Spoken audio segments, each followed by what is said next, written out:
Call చేశారు. Hello sir వినిపిస్తుందా? నాకు వినిపిస్తుందండి. సార్ మాట్లాడండి, ఇందాక కాల్ చేశారు కదా. హలో ఎవరండి? హలో హలో చెప్పు తమ్ముడు, ఏంటి?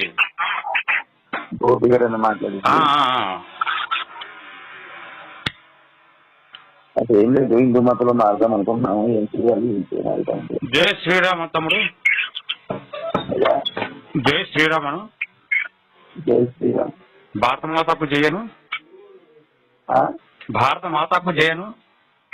చిన్నప్పటి నుంచి తప్ప ఏం కాదు. అర్థం కాల. భారత మాతకు జై.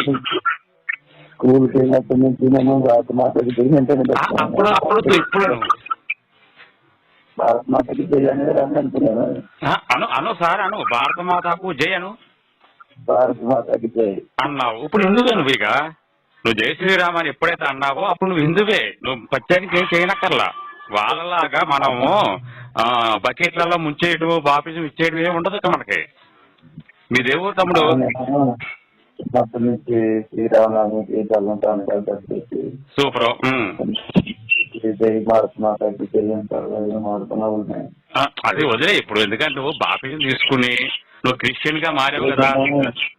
కొంతకాలం క్రిస్టియన్లోకి వెళ్ళావు బాపిజం తీసుకున్నావా లేదా? తీసుకున్నావు. మీదే ఊరు? గుంటూరు. గుంటూరు దగ్గర మనకి సముద్రం ఉంది కదా. గుంటూరు సముద్రం ఉందా లోపల? ఏదో దాన్ని ఏదో అంటారా, నాకు గుర్తులేదు, పేరు గుర్తులేదు. బాపట్ల దగ్గర ఉంది. అక్కడికి వెళ్ళి హాయిగా దాంట్లో 3 సార్లు ములిగేవనుకో, గోవిందా గోవిందా అంటూ ములిగేవనుకో, నువ్వు బాపిజం పోయినట్టే. నువ్వు మళ్ళీ పవిత్రుడు అయిపోతావు. అంతే. పెద్ద ప్రాసెస్ ఏమి ఉండదు. నువ్వు ఇక్కడైతే నువ్వు దశమ భాగాలు ఇవ్వక్కర్లేదు, ప్రత్యేకాలు ఇవ్వక్కర్లేదు, ప్రతి ఆదివారం క్రమం తప్పకుండా చర్చికి వెళ్ళక్కర్లేదు, గుళ్ళకి రావక్కర్లేదు. స్వేచ్ఛగా నువ్వు హాయిగా బతకప్పుడు.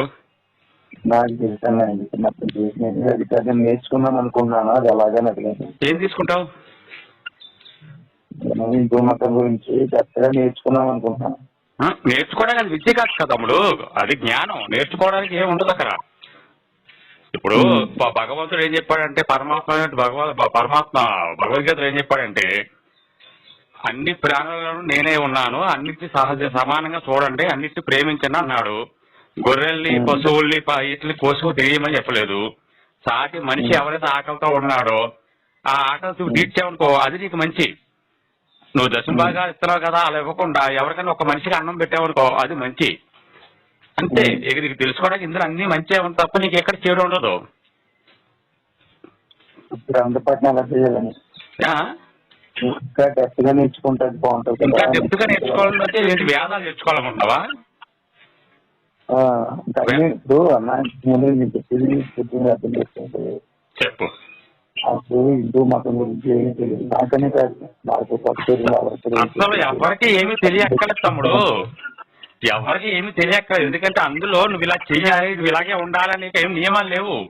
నువ్వు ఎలా ఉన్నా, నువ్వు చేసుకున్న పాప కర్మలను బట్టి నీకు మరో జన్మ అనేది ఉంటది. కానీ మోక్షం మాత్రం ఉండదు నీకు అందులో. 100% గ్యారంటీ మోక్షం ఉంటుందని, లేకపోతే పరలోకానికి వెళ్తావని ఇక్కడే ఉండదు. నువ్వు చేసుకున్న మంచి ఏదైతే ఉందో ఆ మంచికి ఫలితం అనేది నీకు వస్తుంది అంతవరకే. నువ్వు ఒక 10 మందికి అన్నం పెట్టావనుకో, రేపు పొద్దున్న నీవు ఆపదలో ఉన్నప్పుడు ఆ 10 మంది భగవంతుడు ఎప్పుడు కూడా మనుషుల రూపంలోనే ఉంటాడు తప్ప ప్రత్యేకించి భగవంతుడే ఉండడయ్యా. దైవం మనుషుల రూపేనా అంటారు. కాబట్టి ఇక్కడ అలాంటి శిష్టాలు ఏమి ఉండవు. నువ్వు అలాగేం అనుకోక్కర్లేదు. ఇక్కడికి వస్తే ఏదో ప్రత్యేకమైన నియమాలు, నిష్ఠలు అలాంటివి ఉంటాయి అనుకుంటున్నావు, కానీ అలాంటివి ఏం పెట్టుకోక్కర్లేదు. కాకపోతే నువ్వు గుడికి వెళ్ళినప్పుడు తలకి స్నానం చేసి కొంత పవిత్రమైన మీరు దాని గురించి ఏం చెప్పారు? ఇంకా ఏం చెప్పాలి? నీకు స్తోత్రాలు